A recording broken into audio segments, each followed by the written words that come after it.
오늘은 손가락 통증 중에서 류마티스 관절염에 대해서 알려드리려고 해요. 류마티스 많이 들어보셨죠? 자, 이렇게 손가락이 붓고 손가락이 한쪽으로 막 꺾여지고 여러 손가락이 한꺼번에 이렇게 나타나면은 류마티스를 먼저 좀 의심해보게 되죠. 일단 이런 류마티스가 정상 관절을 보면요, 관절이라는 게 뼈랑 뼈가 맞닿는 부분을 관절이라고 하잖아요. 거기에는 뼈가 마찰이 안 일어나도록 보호해주기 위해서 하얀 연골 조직이 이렇게 붙어 있고요. 그걸 윤활해주기 위해서 활액막이 있고요.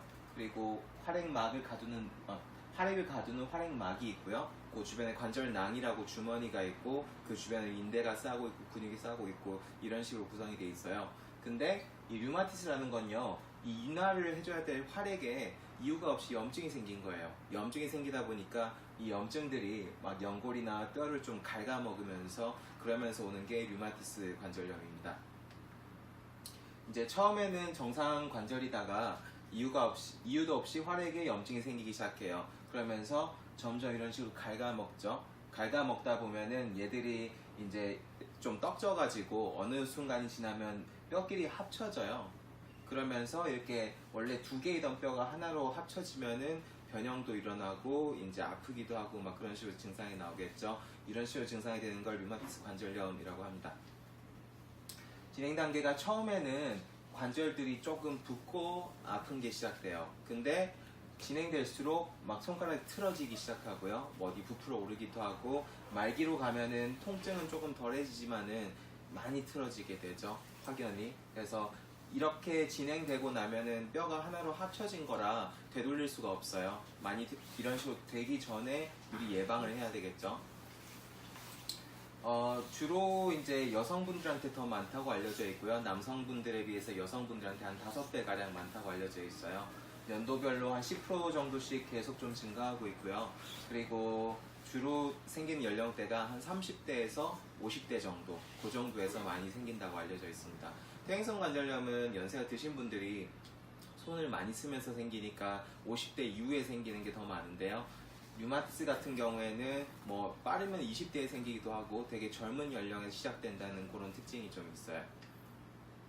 네, 주증상은 이제 관절이 아프고 또 압통도 있고 붓기도 하고 뻣뻣하기도 하고 이렇게 막 결절 같은 게 좀 튀어나오기도 하고 이런 증상들이 생기고요.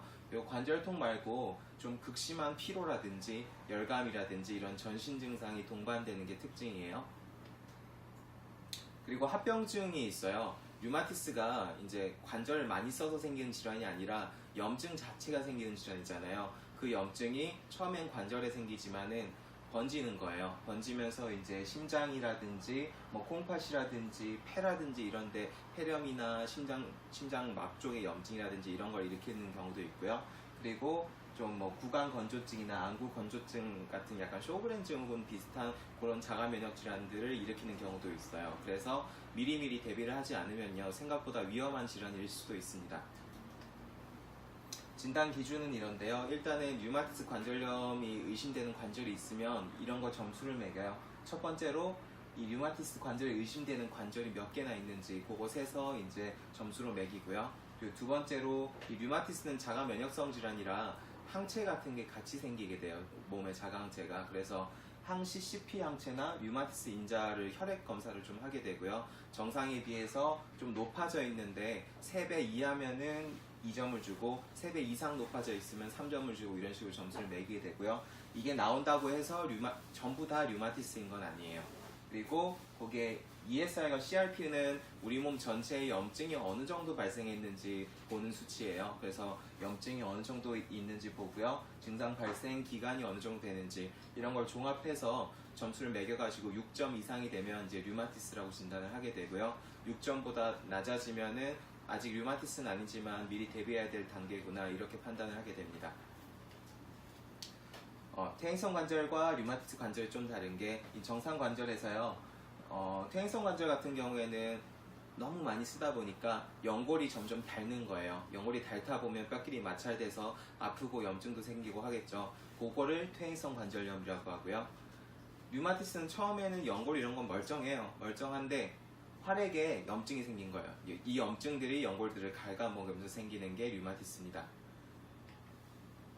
그리고 특징이 퇴행성 관절 같은 경우는 요 끝부분에 생기는 경우가 제일 흔해요. 왜냐면은 우리가 뭘 쥐고 손을 쓰고 할 때 제일 끝관절이 제일 많이 움직이고 힘도 제일 많이 쓰고 하잖아요. 그러다 보니까 끝에가 먼저 닳는 거예요. 그래서 끝에 많이 생기고요.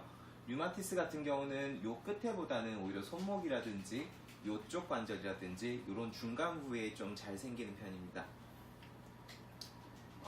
다시 좀 정리를 했는데요. 일단 퇴행성 관절염은 너무 많이 써서 연골이 닳아서 생긴 거고요. 류마티스 관절염은 자가 면역성 때문에 이제 염증이 활하게 발생해가지고 생기는 거고요. 증상이 퇴행성 관절염은 약간 끝마디 쪽이 아프고 류마티스는 중간마디가 아프고요.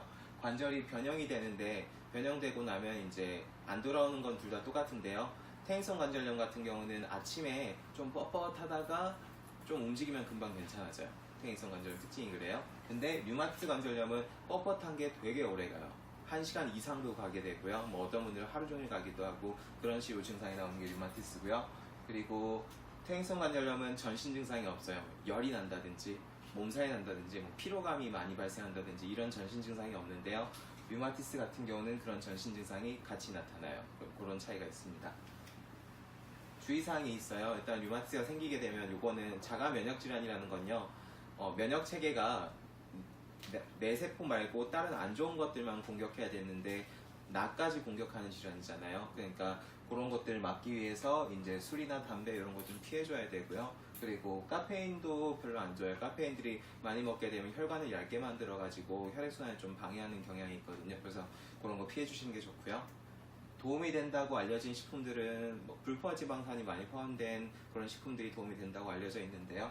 뭐 고등어같이 등푸른 생선이라든지 뭐 연어, 올리브오일, 뭐 견과류 이런 것들이 도움이 된다고 알려져 있습니다. 요새는 류마티스 내과라고 류마티스를 옛날보다 좀 효과적으로 치료를 하고 있죠. 그래서 그런 데 쓰는 치료를 보면 이제 제일 중요한 건 요거예요. MTX라고 메토트렉세이트라고 하는데 이제 면역 억제제고요. 항암제의 일종이에요. 면역을 억제를 시켜가지고 류마티스 증상이 나타나지 않도록 막아주는 약이고요. 이 약이 되게 강력한 약이에요. 약성이 세고 하다 보니까 효과는 굉장히 좋은데 대신 피로감이라든지 몸이 점점 가라앉는다든지 이런 부작용들이 좀 같이 생겨요. 그래서 이런 것들을 최적의 용량으로 정해가지고 쓰게 되고요. 그리고 이게 좀 금기사항이 있다, 못 먹는 상황이다 이러면은 레플로노마이드, 설파사라진, 디마드 같은 대체 약들을 좀 같이 쓰게 되고요. 때에 따라서는 소염 진통제를 쓰기도 하고 스테로이드를 단기간에 쓴다든지 이런 식으로 증상을 좀 하게 되고요. 요걸 하면은 먹으면 진행은 안 되는데 이게 치료가 안 되는 분들은 양이 점점 늘어나는 수가 있어요. 그럼 몸이 점점 안 좋아질 거잖아요. 그래서 그런 건강관리나 이런 게 굉장히 중요합니다. 한의원에 오면은 봉독 치료를 해드려요. 봉독이라는 거는 벌, 독을 희석해서 놓는 침인데요. 이런 것들이 논문을 보면은 이런 류마티스를 좀 억제하고 통증도 줄여주고 진행도 막아준다는 논문이 많이 발표되어 있습니다. 그래서 뭐 양방에서 저런 치료도 하지만 이런 치료도 병행하면 훨씬 효과가 좋게 되고요. 그리고 저희 한의원의 특수침이죠. 어혈침을 쓰면은 효과가 좋은데요. 어혈침이란 거는 이제 사지말단에서 어혈들을 빼서 우리 몸의 노폐물들을 빼주는 그런 치료고요. 처음에는 이렇게 피도 좀 검게 나오고 잘 안 나오고 하지만은 진행될수록 피가 좀 맑게 나오고 이렇게 변하면서 몸의 전체적인 순환이 개선되면은 이런 증상들을 좀 더 효과적으로 개선할 수 있겠죠. 그리고 한약을 같이 쓰기도 합니다. 메토트렉세이트 이런 거 쓰면은 몸이 많이 피곤해져요. 사람들이 맥을 좀 못 추고 이런 경향들이 생기거든요. 그런 것들을 한약으로 좀 컨디션을 개선하고 하면 훨씬 더 치료를 잘 받을 수가 있고요. 그리고 이런 류마티스 관절염이나 전신 자가 면역성 질환들 특징이 컨디션이 좋아지면은 살만해요. 그리고 병도 진행 잘 안 돼요. 근데 컨디션이 나빠지고 몸의 균형이 틀어지고 하면은 급격하게 진행돼요. 그래서 그런 거를 이제 개선시켜주기 위해서 한약을 쓰면 훨씬 효과적으로 좀 대처를 해줄 수가 있겠죠. 여기까지 류마티스 관절염에 대해서 간단히 말씀드렸고요. 류마티스 관절염이 이게 나이 드신 분들보다 젊은 분들한테 발생을 하다 보니까 걱정이 많으세요. 왜 갑자기 이렇게 손가락이 붓고 아프고 막 틀어질라 하고 이러지? 라는 걱정이 많이 들게 되는데요. 일단 그런 게 있으면은 류마티스 내과나 어디 가까운 내과 가서 한 번 정도는 류마티스인지 아닌지 검사 받아보는 게 좋고요. 만약에 류마티스다 류마티스라고 하더라도 요새는 좋은 약들이 많이 나와 있으니까 그런 치료하고 한방치료 병용하시면은 훨씬 좀 안 아프고 지내실 수 있지 않을까라는 생각이 듭니다.